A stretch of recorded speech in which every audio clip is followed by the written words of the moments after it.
this week I had to have a conversation with my children that was one of the more challenging conversations I've had to have. We have talked in the past about stranger danger. However, there was a 13-year-old girl in our neighborhood who her parents believe and filed a police report about that she was nearly abducted. She was out running late afternoon, still very light out.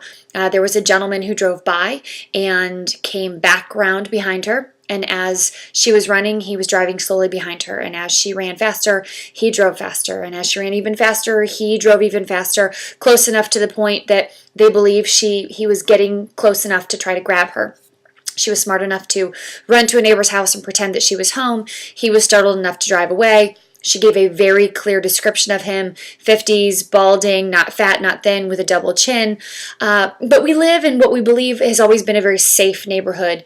And we've had this stranger danger conversation with our kids, but it's never, I believe, been as intense as it was. And by the time we were done talking to our kids and being very specific about how they may not be out of our sight at all, and how they have to, if anyone comes anywhere near them, run inside, even if they're in our fenced backyard and anyone approaches the fence. If anyone says anything that's even vaguely startling to them, they need to scream, run inside, stick together, stick with your brother, stick with your sister.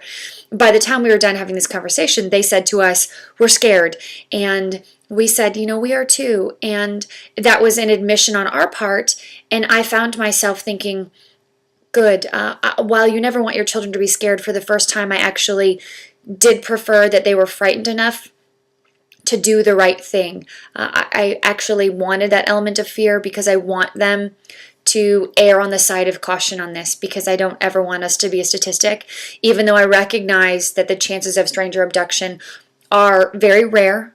I can't ever be that statistic. How do you talk to your children about this stranger danger without going overboard? Because this was a conversation that was so hard for me, and now I find myself so panicked about my children going outside at all. How do you bridge this gap with your kids, and how do you feel safe letting kids be kids and letting them play outside?